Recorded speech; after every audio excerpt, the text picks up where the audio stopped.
Welcome students, আশা করি তোমরা সকলে ভালো আছো। আগের দিন আমরা বহুপদী সংখ্যামালা নবম শ্রেণীর কোষে দেখি 7.1 এবং 7.2 আলোচনা করেছিলাম। আজকে আমরা কোষে দেখি 7.3 নিয়ে আলোচনা শুরু করব। কোষে দেখি 7.3তে আছে যেটা হচ্ছে ভাগশেষ উপপাদ্য। তার আগে আমাদের যেটা জানতে হবে সেটা হচ্ছে এই ফর্মুলাটা আমরা অনেক ছোটোবেলায় শিখে এসেছি, ভাজ্য সমান ভাজক ইন্টু ভাগফল যুক্ত ভাগশেষ। অর্থাৎ এই যে ভাগের ভেতর যেটাকে রেখে ভাগ করা হয়, যে সংখ্যাটাকে রেখে, সেটা হচ্ছে ভাজ্য, যা দিয়ে ভাগ করি সেটা হচ্ছে ভাজক।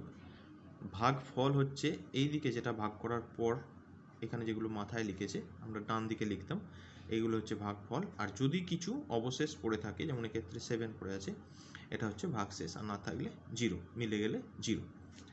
এইটা নিয়েই আমাদের ভাগশেষ উপপাদ্য গড়া হয়েছে। তার আগে আমাদের যেটা জানতে হবে সেটা হচ্ছে এই জায়গাটায় দেখো 41 এবং 42, এই দুটো অঙ্ক একটু দেখতে হবে। 41 একটা অঙ্ক দিয়েছে 3x³ + 2x² + 1কে x দিয়ে ভাগ করতাম, কি পেতাম দেখি। ভাগ করার পর দেখো ভাগফল যেটা পেয়েছে qx, সেটা হচ্ছে 3x² + 2x, আর ভাগশেষ যেটা পেয়েছে সেটা হচ্ছে 1। এখানে লক্ষ্য করার বিষয় হচ্ছে ভাজ্যের যে হাইয়েস্ট পাওয়ারটা দেখো x³ আছে, কিন্তু ভাগফলের যেটা হাইয়েস্ট পাওয়ারটা সেটা দেখো 1 কম, অর্থাৎ x² হয়েছে হাইয়েস্ট পাওয়ারটা। আবার ভাগশেষের পাওয়ারটা এর থেকেও কম, অর্থাৎ 1 মানে কিছু নেই, 1 × x⁴। এইখানটায় এই সংখ্যাটার ক্ষেত্রেও তাই দেখানো হয়েছে। এখানে দেখো ভাজ্য সমান ভাজক কিন্তু ভাগফল যুক্ত ভাগশেষ করে আমরা দেখিয়েছি, মানে প্রমাণ করতে পারবো যে এইটা ভাজ্যটা ফেরত পাওয়া যায়। দিয়ে যে সিদ্ধান্তে আমরা উপনীত হচ্ছি সেই সিদ্ধান্তটা এরকম বলছে, অর্থাৎ যদি fx এবং gx দুটি বহুপদী সংখ্যামালা হয় এবং gx ≠ 0 হয়, তবে দুটি অনন্য বহুপদী সংখ্যামালা qx এবং rx পাবো, যাতে fx সমান gx into qx plus rx হয়, যেখানে rxটা হচ্ছে কি ভাগ শেষটা যেটা 0, অথবা rx এর মাত্রা লেস দ্যান gx। gxটা কি? gxটা হচ্ছে ভাজ্য আর ভাজক, আর fxটা হচ্ছে ভাজ্য। ঠিক আছে, তাহলে এখান থেকেই সিদ্ধান্তটা আমরা পৌঁছতে পারলাম, যেটার জন্যে এখানে দেখো ওই ভাগটাই আগের পাতায় যে ভাগটা আমি দেখালাম 3x² + 5x + 1, সেটাকে দেখো ধরে দেখিয়েছে fx সমান gx সমান এটাকে আমাদের ভাজকটাকে ধরেছে, দিয়ে দেখো ক্যালকুলেশন করেছে। gx রৈখিক বহুপদী সংখ্যামালার শূন্য হচ্ছে 1, এটা হচ্ছে ভাগশেষ উপপাদ্য প্রয়োগ করেছে। কেন 1? কারণ এইটা সমান যদি 0 ধরি, x - 1 সমান যদি 0 ধরি, তাহলে x এর মানটা আমরা পাবো 1। দিয়ে দেখো বসিয়ে ভাগশেষটাকে পেয়ে গেছি আমরা 9। সুতরাং এখান থেকে দেখো রৈখিক ভাগ করার ক্ষেত্রে বহুপদী সংখ্যামালা qx সমান এইটা পেলাম। দিয়ে এইখানে দেখো ডিসিশন যেটা পাচ্ছে সেটা হচ্ছে fx সমান gx × qx প্লাস f(1), অর্থাৎ ওই ভাজ্য সমান হচ্ছে ভাজক গুণিত ভাগফল যুক্ত ভাগশেষ। এবং এই ভাগশেষের মাত্রাটা সবসময় কি হবে না, ভাজকের থেকে কম হবে। আবার ভাজকের মাত্রাটা হাইয়েস্ট পাওয়ার যেটা, সেটা ভাজ্যের থেকে কম হবে। এরপর আমাদের যেটা করতে হবে সেটা হচ্ছে ভাগশেষ উপপাদ্য। এটা পরীক্ষা অনেক সময় পড়ে যে রিমাইন্ডার থিওরেমটা লেখো বা ভাগশেষ উপপাদ্যটা লেখো। কি বলেছে? একটি বহুপদী সংখ্যামালা যার মাত্রা হচ্ছে n, যেখানে nটা অবশ্যই 1 এর সমান অথবা 1 এর থেকে বড় হবে, এবং a যে কোনো একটি বাস্তব সংখ্যা, তাহলে fx-কে x - a দ্বারা ভাগ করলে ভাগশেষ হবে f(a), এটা প্রমাণ করতে হবে। তাহলে fx একটি বহুপদী সংখ্যামালা, যেমন ধরো 3x² + 5x + 1, আগের অঙ্কটাই এটা বলছিলাম। আর fx-কে x - a দিয়ে ভাগ করলে অনন্য ভাগফল qx এবং অনন্য ভাগশেষ পাবো। যে কোনো একটা ভাজ্যকে আমরা ভাজক দিয়ে ভাগ করলে আমরা ভাগফল এবং ভাগশেষ আলাদা আলাদা পাই, সেটাই বলেছে যে অনন্য একটা ভাগফল এবং ভাগশেষ পাবো। তাহলে আমরা যে ফর্মুলাটা আমরা জানি, ছোটোবেলাকার ফর্মুলা, ভাজ্য সমান ভাজক গুণিত ভাগফল যুক্ত ভাগশেষ, সেটা লেখা হয়েছে। fx সমান হচ্ছে x - a ভাজক ইন্টু ভাগফল qx প্লাস ভাগশেষ হচ্ছে r ফাংশন অফ x, এবং rx = 0 অথবা rx এর মাত্রা x - a এর মাত্রার থেকে কম। তার মানে ভাগশেষটা 0 হতে পারে, অথবা যেটা আসবে তার মাত্রাটা ভাজকের মাত্রার থেকে কম হবে। এইবার এইভাবে এগুলো হয়ে দেখো লিখেছে rx এর মাত্রা 0 অথবা rx সমান 0। rx একটি ধ্রুবক সংখ্যা, মানে যেটা ভাগশেষ আসবে rx, সেটা হচ্ছে ধ্রুবক সংখ্যা হয়, কনস্ট্যান্ট হয়। বলছে এবার ধরি rx সমান R, তাহলে 1 নম্বরে এই rx এর জায়গায় R লিখে দেওয়া হলো। এইবার x এর মানটা আমরা a বসাচ্ছি, কারণ এইমাত্র বললাম যে ভাগশেষ উপপাদ্য যেটা, সেটা হচ্ছে শূন্য বের করতে হয়, কোনো একটা ভাজকের শূন্য বের করতে হয়। তাহলে x - এর শূন্য হচ্ছে a, কারণ x - a সমান যদি 0 ধরি, তাহলে এক্স এর মান বেরোবে, এটা বসিয়ে দেখো এফ সমান বেরিয়ে গেল আর, অর্থাৎ এফ অফ এ সমান হচ্ছে আর প্রমাণিত, যেটা আমাদের দেখাতে বলেছিল। এটাই হচ্ছে ভাগশেষ উপপাদ্য, এটা দিয়েই আমাদের যাবতীয় অঙ্কগুলো পরের অনুশীলনীতে হবে। এরপর তোমরা 106 পাতার 45, 46 আর এদিকে হচ্ছে 50 এবং 51, এই চারটে অঙ্ক একটু দেখে রাখবে, অসুবিধা হওয়ার কথা নয়। এই চারটে অঙ্ক দেখলে অনুশীলনের অঙ্কগুলো করা যাবে। নেক্সট আমরা চলে যাচ্ছি অনুশীলনী 7.3 বা কোষে দেখি 7.3। কোষে দেখি 7.3 এর ফার্স্ট একের অঙ্ক কি বলেছে দেখো, বলছে ভাগশেষ উপপাদ্য প্রয়োগ করে x Q minus 3x square plus 2x plus 5কে এক্স মাইনাস 2, এক্স প্লাস 2 এবং 2x মাইনাস 1 ও 2x প্লাস 1 দ্বারা ভাগ করলে প্রতি ক্ষেত্রে কত ভাগশেষ পাবো হিসাব করে লিখি। একটা অঙ্ক 4টে ভাজক দিয়ে ভাগ করতে হবে, একটা ভাজ্য দেওয়া আছে। তাহলে আমরা অঙ্কগুলো কিভাবে করব, আমি প্রথমেই এফএক্স সমান ধরে নিয়েছি, এটা ধরি। তাহলে প্রথমে যেটা দেওয়া আছে বহুপদী সংখ্যামালা, সেটা ধরে নিলাম এফএক্স। এবার প্রথম যেটা দিয়েছে এক্স মাইনাস 2 দিয়ে ভাগ করতে হবে, এক নম্বরটা, তাহলে এক্স মাইনাস 2 সমান 0 বা এক্স সমান হচ্ছে 2। এবার ভাগশেষ উপপাদ্য অনুযায়ী এফএক্সকে এক্স মাইনাস 2 দিয়ে ভাগ করলে ভাগশেষ হবে এফ অফ 2, এটা লিখতে হবে। অর্থাৎ এক্সের যে ভ্যালুটা সেটা এক্সের জায়গায় এফএক্সের জায়গায় এক্সের জায়গায় বসিয়ে দিয়েছি এফ অফ 2। তাই যদি বসাই তাহলে যে পলিনোমিয়ালটা বা বহুপদী সংখ্যামালাটা আছে সেখানে সব প্রত্যেকটা এক্সের জায়গায় দেখো 2 বসিয়েছি। 2 বসালে যেটা পাচ্ছি সেটা হচ্ছে 5। অর্থাৎ ভাগ না করে কোনো একটা বহুপদী সংখ্যামালাকে এটা দিয়ে ভাগ করে, ক্লাস 8-এ যে আমরা ভাগ শিখেছিলাম, ভাগ না করে সহজেই আমরা ভাগশেষ উপপাদ্য প্রয়োগ করে আমরা কি করতে পারছি, ভাগশেষ বা অবশিষ্টটা বের করতে পারছি। নেক্সট 2 নম্বর অঙ্ক যেটা ছিল সেটা ছিল এক্স প্লাস 2 ভাজকটা, তাহলে এক্স প্লাস 2 সমান 0 সমান এক্স সমান বেরিয়েছে মাইনাস 2, অর্থাৎ বহুপদী সংখ্যামালাটা শূন্য পেয়ে গেছি মাইনাস 2। তাহলে একই লেখা লিখে এফ অফ মাইনাস 2টা বের করলাম, এক্সের জায়গায় সমস্ত এক্সগুলোর জায়গায় মাইনাস 2 বের করে দিলাম, ক্যালকুলেশন করে আসছে মাইনাস 19, অর্থাৎ এটাই হচ্ছে নির্ণেয় ভাগশেষ। পরের ভাজকটা ছিল 2x মাইনাস 1, এখান থেকে 2x সমান হচ্ছে 1 বা x সমান হচ্ছে হাফ। তাহলে ভাগশেষ উপপাদ্য অনুযায়ী এফএক্সকে ওই ভাজকটা অর্থাৎ 2x মাইনাস 1 দিয়ে ভাগ করলে ভাগশেষ হবে F of half. F of half বসিয়ে দিই, সমস্ত এক্সের ভ্যালু হাফ বসিয়ে মান আসছে 43/8। লাস্ট অঙ্ক একের দাগে 4-এর অঙ্ক, ভাজকটা ক্ষেত্রে হচ্ছে 2x প্লাস 1, তাহলে এখান থেকে শূন্য বের করে নিচ্ছি, x is equal two minus half. তাহলে ভাগশেষ উপপাদ্য অনুযায়ী এফএক্সকে 2x প্লাস 1 দিয়ে ভাগ করলে ভাগশেষ হবে এফ অফ মাইনাস হাফ। তাহলে নির্ণয় ভাগশেষ এফ অফ মাইনাস হাফ, এক্সের জায়গায় মাইনাস হাফগুলো সব বসিয়ে দিচ্ছি, বসিয়ে দিয়ে ক্যালকুলেশন করে মান যেটা বেরোচ্ছে সেটা হচ্ছে 25/8, মানে হচ্ছে 3×1/8। এরপর আমরা চলে যাব 2-এর দাগের অঙ্ক। 2-এর দাগে কি বলেছে দেখো, বলছে ভাগশেষ উপপাদ্য প্রয়োগ করে x মাইনাস 1 দ্বারা নিচের বহুপদী সংখ্যামালাকে ভাগ করলে কি কি ভাগশেষ পাবো হিসাব করে লিখি। ফার্স্ট যে অঙ্কটা আছে সেটা হচ্ছে x Q minus 6x square plus 13x plus 60। তাহলে প্রথমে ফার্স্ট কাজ আমাদের কি, এক্স মাইনাস 1 সমান 0, অর্থাৎ এই বহুপদী সংখ্যামালাটা শূন্য বের করার জন্য ভাজকটাকে আমরা 0 ধরে নিলাম। তাহলে এখান থেকে এক্স এর ভ্যালু বেরোলো 1।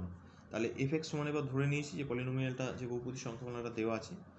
এইবার আমরা লেখাটা লিখতে হবে ভাগশেষ উপপাদ্য অনুযায়ী এফ এক্সকে এক্স মাইনাস 1 দিয়ে ভাগ করলে ভাগশেষ হবে এফ অফ 1। তাহলে এফ অফ 1 মানে হচ্ছে সমস্ত এক্সগুলোর জায়গায় আমি 1টাকে বসিয়ে দেবো, বসিয়ে ক্যালকুলেশন করবে, ক্যালকুলেশন করে রেজাল্ট যেটা আসছে সেটা হচ্ছে 68। 2-এর দাগে 2-এর অঙ্কটা আছে x Q minus 3x square plus 4x plus 50। ক্ষেত্রে সে একই রকম, আমি এফ এক্স সমান ধরে নিয়েছি x Q minus 3x square plus 4x plus 50। এক্ষেত্রে আমাদের ভাজকটা হচ্ছে এক্স মাইনাস 1, তাহলে শূন্য বের করার জন্য এক্স মাইনাস 1টাকে 0 ধরে নিলাম বা এক্সটাকে এক্স সমান বেরোলো 1। এবার ভাগশেষ উপপাদ্য প্রয়োগ করেছি, ভাগশেষ উপপাদ্য অনুযায়ী এফ এক্সকে এই লেখাটা যেমন লিখেছি, তাহলে ভাগশেষ এক্ষেত্রে হবে এফ অফ 1। এফ অফ 1 করলাম, এক্সের জায়গাগুলোই সমস্ত 1 বসিয়ে দিলাম, রেজাল্ট আসছে 52। 2-এর দাগে 3-এর অঙ্ক 4x cube plus 4x square minus x minus 1। তাহলে 4x cube plus 4x square minus x minus 1 এটাকে এফ এক্স ধরলাম। এখন ভাগশেষ উপপাদ্য অনুযায়ী এফ এক্সকে এক্স মাইনাস 1 দিয়ে ভাগ করলে ভাগশেষ হবে f1, লেখাটা লিখলাম।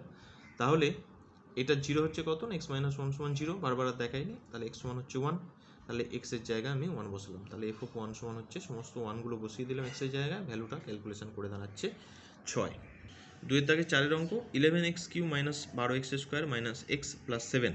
তাহলে এফ এক্স সমান ধরে নিয়েছি 11x cube minus 12x square minus x plus 7। এবার ভাগশেষ উপপাদ্য প্রয়োগ করেছি, তাহলে এক্ষেত্রে এক্স এর ভ্যালু হচ্ছে 1, অর্থাৎ শূন্য বেরোচ্ছে 1 এই পলিনোমিয়ালটার। তাহলে এফ অফ 1 সমান বসিয়ে দিলাম এক্সের জায়গায় সমস্ত 1, ক্যালকুলেশন করে মান দাঁড়ালো 5, অতএব ভাগশেষ হচ্ছে 5। তিনের দাগের অঙ্ক, ভাগশেষ উপপাদ্য প্রয়োগ করে ভাগশেষ লিখি যখন এক্স মাইনাস একেরটা এক্স মাইনাস থ্রি দ্বারা এক্সএস cube minus six x square plus nine x minus eight বহুপদী সংখ্যামালাকে ভাগ করা হয়। তাহলে আমরা প্রথমে কী করছি, প্রথমে আমরা এক্স মাইনাস থ্রির ঐকিক বহুপদী সংখ্যামালার শূন্য খুঁজছি। তাহলে এক্স মাইনাস থ্রির ঐকিক বহুপদী সংখ্যামালার শূন্য খুঁজতে গেলে এক্স মাইনাস থ্রি সমান জিরো করতে হয়, আগের অঙ্কগুলোর মতনই, এক্সের ভ্যালু বেরোলো থ্রি। এবার ভাগশেষ উপপাদ্য প্রয়োগ করছি, যে পলিনোমিয়ালটা দেওয়া আছে সেটাকে ধরে নিচ্ছি এফ এক্স। তাহলে এফ এক্সকে এক্স মাইনাস থ্রি দ্বারা ভাগ করলে ভাগশেষ হবে এফ অফ থ্রি, এক্সের জায়গায় জাস্ট এই মানটা বসিয়ে দিলাম। ঠিক একইভাবে পলিনোমিয়ালটাতেও যতগুলো এক্সের মান এক্স আছে সেই এক্সের জায়গায় আমরা 3 বসিয়ে দিচ্ছি, ক্যালকুলেশন করে মান আসছে মাইনাস এইট। তিনের দাগে দুইয়ের অঙ্ক, এক্স মাইনাস এ দ্বারা x Q minus a x square plus two x minus a বহুপদী সংখ্যামালাকে ভাগ করা হয়। তাহলে তিনের দাগে দুইটা এক্স মাইনাস এর ঐকিক বহুপদী সংখ্যামালার শূন্য খুঁজছি ফার্স্ট, এক্স মাইনাস এ সমান জিরো, এক্স এর ভ্যালু বেরোলো দিয়ে একই রকম ভাগশেষ উপপাদ্য থেকে লেখাটা একই রকম হবে আগের অঙ্কের মতো, এফ অফ এ, এক্স এর জায়গায় এ বসিয়ে দিচ্ছি, ক্যালকুলেশন করেছি, মান আসছে দেখো এ। চারের অঙ্ক, ভাগশেষ উপপাদ্য প্রয়োগ করে পি ফাংশন অফ এক্স দেওয়া আছে four x Q plus four x square minus x minus one বহুপদী সংখ্যামালা টু এক্স প্লাস ওয়ানের গুণিতক কিনা হিসেব করে লিখি। এই গুণিতক কিনা হিসেব করে লিখি দেখাতে হলে বা প্রমাণ করতে হলে আমাদের প্রমাণ করতে হবে যে ভাগশেষটা জিরো হয়ে যায়, সেটাই আমরা করেছি, চলো দেখে নিই। তাহলে পি এক্সটা দেওয়া আছে four x Q plus four x square minus x plus one. প্রথমে টু এক্স প্লাস ওয়ান রয়েছে বহুপদী সংখ্যামালার আমরা শূন্য খুঁজছি, কীভাবে না টু এক্স প্লাস ওয়ান সমান জিরো করে দিচ্ছি, এখান থেকে এক্সের ভ্যালু বেরিয়ে যাচ্ছে দেখো মাইনাস হাফ। এইবার ভাগশেষ উপপাদ্য থেকে আমরা পি এক্সকে টু এক্স প্লাস ওয়ান দিয়ে ভাগ করলে ভাগশেষ তাহলে কী হবে, এক্সের ভ্যালুটা জাস্ট এক্সের জায়গায় বসিয়ে দিচ্ছি P of minus half. P of minus half সমস্ত এক্সের ভ্যালুগুলো বসিয়ে দিয়েছি, যে যে জায়গায় এক্স আছে সমস্ত ভ্যালুগুলো আমরা মাইনাস হাফ বসিয়ে দিচ্ছি, ক্যালকুলেশন করে দেখো জিরো এসে গেছে ভাগশেষটা। তাহলে এই গুণিতক দেখাতে গেলে ভাগশেষটাকে জিরো হতে হবে। তাহলে যেহেতু এক্ষেত্রে ভাগশেষ শূন্য, সুতরাং পি এক্স বহুপদী সংখ্যামালা টু এক্স প্লাস ওয়ানের গুণিতক, এক্ষেত্রে ভাগশেষ শূন্য, সুতরাং পি এক্স বহুপদী সংখ্যামালা টু এক্স প্লাস ওয়ানের গুণিতক। নেক্সট পাঁচের অঙ্ক, এক্স মাইনাস ফোর দ্বারা x Q plus three x square minus three এবং two x Q minus five x plus a বহুপদী সংখ্যামালা দ্বয়কে ভাগ করলে যদি একই ভাগশেষ থাকে তবে এর মান কী হবে লিখি। অর্থাৎ একটাই ভাজ্য দ্বারা দুটো ভাজককে ভাগ করতে হবে, দিয়ে বলছে যদি একই ভাগশেষ থাকে তবে এর মানটা কী হবে লিখি। সেম ভাগশেষ, অর্থাৎ দুটোকে সমান করে দেবো ভাগশেষ দুটোকে, তাহলে কিন্তু সলভ হয়ে যাবে। তাহলে শুরু করি আমরা পাঁচের অঙ্ক। তাহলে এফ এক্স সমান ধরে নিয়েছি প্রথমটা x cube plus three x square minus three, আর জি এক্স সমান two x cube minus five x plus a. এবার এফ এক্সকে এক্স মাইনাস ফোর দিয়ে ভাগ করলে এক্স মাইনাস ফোরের জিরো শূন্য হচ্ছে যে চার, তাহলে এফ এক্সের জায়গায় চার বসিয়ে দিয়েছি, দিয়ে এখানে দেখো এক্সের মানগুলো চার বসিয়ে দিয়েছি, দিয়ে একটা ভ্যালু পেয়েছি 64 এ প্লাস 45। ঠিক একইভাবে জি এক্সের জায়গায় জি ফোর অর্থাৎ এক্সের জায়গায় ফোর বসিয়ে দিয়েছি, বসে এখানেও একটা মান পেয়েছি দেখো 108 প্লাস এ। প্রশ্ন অনুযায়ী এই দুটো ভাগশেষ বলেছে সমান, এক এবং দুই সমান, তাই যদি হয় তাহলে আমরা এক আর দুইকে সমান করে দেবো। তাহলে শর্তানুসারে 64 প্লাস 45 সমান হচ্ছে 108 প্লাস এ, সমান করে দিয়ে দেখো এ এর একটা মান বেরিয়ে গেছি, এ ইজ ইকুয়াল টু হচ্ছে 1। তাহলে এটাই হচ্ছে answer, a is equal to হচ্ছে 1। নেক্সট ছয়ের অঙ্ক, x s q plus two x square minus p x plus seven এবং x s q plus p x square minus 12x plus 6 এই বহুপদী সংখ্যামালাকে যথাক্রমে এক্স প্লাস ওয়ান ও x minus two দ্বারা ভাগ করলে যদি আর ওয়ান ও আর টু ভাগশেষ পাওয়া যায় এবং যদি টোয়াইস আর ওয়ান প্লাস আর টু সমান 6 হয় তবে পি এর মান কত হিসাব করে লিখি। তাহলে আমরা প্রথমে ধরে নিয়েছি, ধরি এফ এক্স সমান হচ্ছে x s q plus twice x square minus p x minus seven, আর জি এক্স সমান হচ্ছে x s q plus p x square minus 12x plus 6। তাহলে এখন এফ এক্সকে অর্থাৎ প্রথম যে ভাজ্যটা তাকে আমরা ভাজক দিয়ে ভাগ করেছি। এখন এক্স প্লাস ওয়ান অর্থাৎ ভাজকটার শূন্য হচ্ছে ওয়ান মাইনাস ওয়ান, তাহলে আর ওয়ান সমান অর্থাৎ প্রথম রিমাইন্ডারটা হচ্ছে শুধু এক্সের জায়গায় দেখো মাইনাস ওয়ান বসিয়ে দিয়েছি, বসিয়ে একটা মান পাচ্ছি পি মাইনাস সিক্স। একইভাবে জি ফাংশন অফ এক্স এক্ষেত্রে এক্স মাইনাস টু দিয়ে ভাগ করলে অর্থাৎ এক্ষেত্রে এই বহুপদী সংখ্যামালাটার শূন্য হচ্ছে দুই, তাহলে রিমাইন্ডার টু আর টু সমান হচ্ছে এক্সের জায়গায় শুধু দুই বসিয়ে দিচ্ছি, এখানেও একটা ভ্যালু পাচ্ছি 4p মাইনাস 10। এবার যে সমীকরণটা দেওয়া আছে টোয়াইস আর ওয়ান প্লাস আর টু, সেই সমীকরণে আর ওয়ান এবং আর টুর ভ্যালুগুলো বসিয়ে দিয়েছি, বসিয়ে দিয়ে দেখো আমরা পি এর একটা মান পেয়ে যাচ্ছি, পি সমান হচ্ছে 14/3 বা 4.2/3। আজকে এই 6 অবধি তোমাদের কোর্সে দেখানো হলো, তোমরা বাড়িতে প্র্যাকটিস করো, খুবই সোজা অঙ্ক এবং ভাগশেষ উপপাদ্যটা খুব ভালোভাবে তোমরা প্র্যাকটিস করো লিখে লিখে, কারণ ওটা থিওরিটা আসে অনেক সময়। যারা এখনও চ্যানেলটাকে সাবস্ক্রাইব করে নাওনি তারা চ্যানেলটাকে সাবস্ক্রাইব করে নাও, পাশের বেল আইকনে ক্লিক করে দাও যাতে নোটিফিকেশন সবার প্রথম তোমাদের কাছে পৌঁছে যায়। আর যদি কোনো রকম সমস্যা হয়ে থাকে কোনো অঙ্কে, তোমরা কমেন্ট বক্সে অতি অবশ্যই জানিও, সলভ করে দেওয়ার চেষ্টা করবো। ভালো থেকো, সুস্থ থেকো, ধন্যবাদ।